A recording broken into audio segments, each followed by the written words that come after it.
여러분, 오늘 하루 종일 진짜 간졸이셨죠?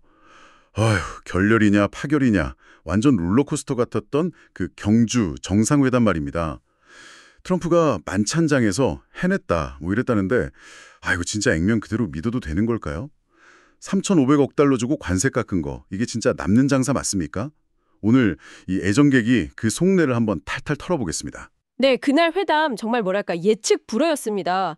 APC 정상회의 계기로 만난 건데 실제로는 그 87분간의 확대 오찬 회담에서 양국 간에 아주 첨예한 문제들이 오고 갔죠. 맞아요. 핵심은 역시 한국이 3,500억 달러 미국에 투자하겠다. 이거 하고 미국은 그 고율 관세 그거 내려주겠다. 이거였잖아요. 그쵸. 근데 오후까지만 해도 분위기가 영 싸늘했어요. 네, 완전 비관적이었죠.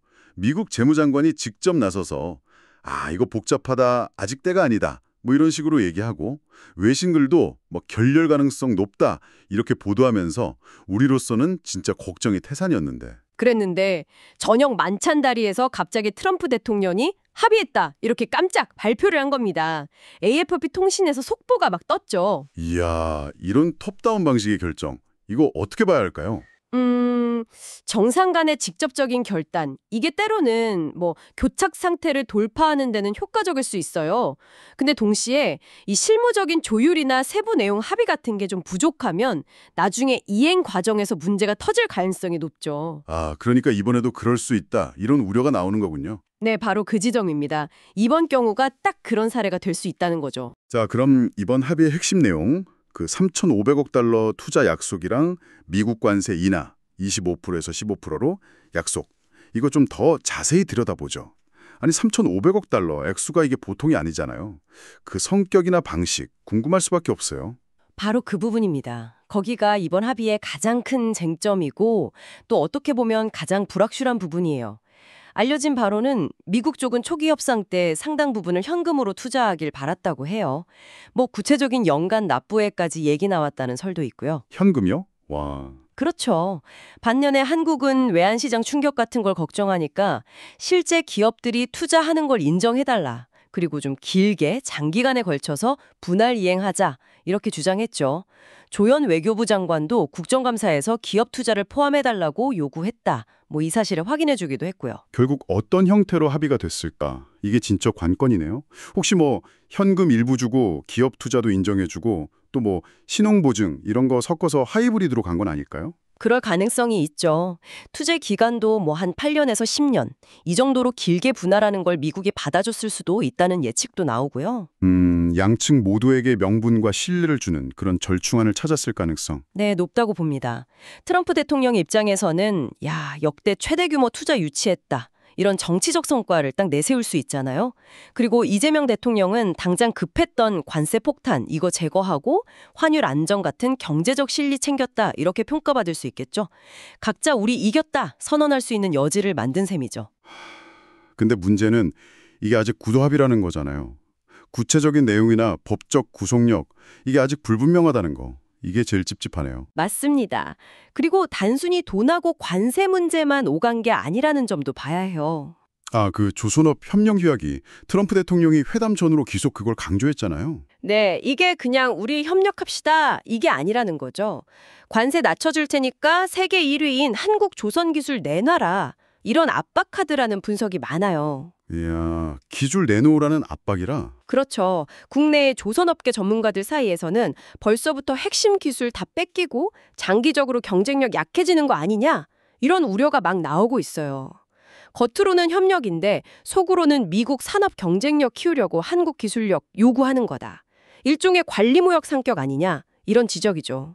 그러고 보니 그 미 재무장관이 협상 때 복잡하다고 한 것도 혹시 이런 기술 이전 요구에 대한 우리 쪽 반발? 뭐 이런 게 배경이었을 수도 있겠네요. 네, 그런 해석이 가능합니다. 한국이 현금 요구도 잘 안 듣고 기술도 그냥 안 주려고 하니까 복잡하네? 이런 불만을 표출했을 수 있다는 거죠. 와, 이런 경제적 압박 속에서 또 우리 쪽에서는 핵 추진 잠수함 연료 공급이라는 상당히 파격적인 카드를 꺼냈다는 점도 진짜 흥미로운데요. 네, 그건 정말 민감하고 이례적인 요구입니다. 핵잠수함 연료라는 게 고농축 우라늄이거든요. 이걸 공급하는 건 미국의 핵 비확산 NPT 원칙하고 바로 연결되는 문제예요. 그렇죠. 지금 호주한테 예외적으로 주는 거 말고는 없는 걸로 아는데. 네, 오커스 협정에 따라서 호주에 대한 공급만 논의 중이죠. 이런 판에 한국이 핵연료 공급을 요구했다. 이건 미국의 그 3,500억 달러 투자 요구, 이 경제적 압박에 대해서 안보카드로 맞불을 놓은 거다. 이걸로 협상 레버리지를 높이려는 의도도 있고, 더 나아가서는 한국의 자체적인 안보 역량 강화, 이게 얼마나 절박한지를 보여주는 거 아니냐. 이런 해석이 가능해요. 근데 이것도 미국의 기존 정책이랑 딱 부딪히는 부분이라 논란이 클 수밖에 없겠네요. 외교적으로도 부담이 크고. 와, 경제 문제랑 안보 문제가 진짜 복잡하게 얽혀 돌아가네요. 그렇죠. 게다가 설상가상으로 트럼프 대통령이 방한 직전에 북한은 사실상 핵보유국이다. 이런 식의 발언을 한 것도 이 판을 더 복잡하게 만들어요. 맞아요. 그 발언 진짜 충격적이었는데 수십 년간 한미 양국이 같이 외쳐온 한반도 비핵화 원칙을 그냥 흔들어버리는 발언이잖아요. 그렇죠. 트럼프 대통령이 또 이재명 대통령하고 회담에서도 김정은 위원장이랑 내가 직접 잘 해결하겠다. 뭐 이런 식으로 말했다고 하죠. 네, 그 서울 패싱 우려, 한국 건너끼고 직접 하겠다는 거. 이게 또 스물스물 피어오르는 거죠. 우리는 동맹 틀 안에서 안보 강화하려고 하는데 미국 대통령은 북한이랑 직접 관계 맺는 걸 더 중요하게 생각하는 듯한 이 모습이 딱 지금 한미 관계의 현실을 보여주는 것 같기도 하고요. 맞습니다. 안보 문제에 대한 양국 정상 간의 생각 차이가 너무 분명하게 드러나는 지점이죠. 그래서 과거의 그 가치 동맹, 이게 점점 이해관계나 비용 따지는 거래 동맹 성격에 강해지고 있다. 이런 분석이 힘을 얻는 겁니다. 거래 동맹이요? 심지어는 서로 속마음 다 못 믿고 각자 다른 대안, 다른 보함을 찾는 상호 불신 기반의 해칭 동맹으로 변질되고 있다. 이런 진단까지 나와요. 여기서 해칭이라는 건 특정 동맹에 너무 의존하지 않고 다른 나라들과 관계를 강화해서 위험을 분산시키는 그런 전략적 행동을 말하는 거죠. 와, 경제적 이익 때문에 동맹의 근간인 안보 공조가 흔들린다. 이게 진짜 현실이 되는 건가요? 아슬아슬한 줄타기, 진짜 그 말이 딱 맞네요. 자, 그럼 이 합의의 파급 효과, 이걸 좀 더 구체적으로 따져보죠. 누가 웃고 누가 울게 될까요? 우선 한국 입장에서 보면요. 당장의 불확실성은 좀 해소됐어요. 25% 관세 폭탄, 이 최악의 시나리오는 피하고 15%로 됐으니까요. 특히 자동차 같은 대미 수출 기업들, 일단 한숨 돌렸죠. 네, 그런 다행인데 근데 그 대가로 약속한 3,500억 달러 이거 이행 부담이 진짜 만만치 않잖아요. 만약에 합의 내용 중에 현금 비중이 생각보다 높거나 갚아야 할 기간이 짧다. 그러면 외환 시장 출렁이고 국가 재정에도 엄청난 압박이 될 텐데요. 그렇죠. 게다가 그 미국 조선업 협력, 이게 만약 구체화되면 우리 핵심 기술 다 넘어가고 장기적으로 경쟁력 약화될 위험, 이것도 안고 가야 하는 거고요. 제일 걱정되는 건 역시 이게 구두 합의라는 점이에요. 트럼프 대통령 워낙 예측 불가능하잖아요. 만찬장에서 We did 했다고 해서 이게 진짜 그대로 갈지 지켜봐야죠. 맞습니다. 만약에 나중에 실무 협상하다가 미국이 딴소리를 하거나 합의 이행을 질질 끈다. 그럼 한국은 진짜 난처한 입장이 되는 거죠. 합의 이행하라는 압박은 받는데 혹시라도 합의가 틀어지면 야, 니네가 약속했잖아. 이 책임까지 뒤집었을 위험. 이걸 전략적 올가미, 스트레티직 스네어라고 부르는데 여기에 딱 걸릴 수 있다는 비판이 나오는 이유예요. 정부는 합의했는데 실제 돈 내고 투자해야 하는 건 기업들이잖아요. 이 사이의 간극, 주인 대리인 문제 이런 것도 생길 수 있겠네요. 결국 불확실성이 사라진 게 아니라 그냥 다른 형태로 옮겨간 거다. 어쩌면 더 큰 잠재적 폭탄을 떠안는 거다. 이런 지적이 나오는군요. 반면에 미국, 특히 트럼프 대통령 입장에서는요. 정치적으로는 아주 확실한 이득을 챙겼다고 볼 수 있어요.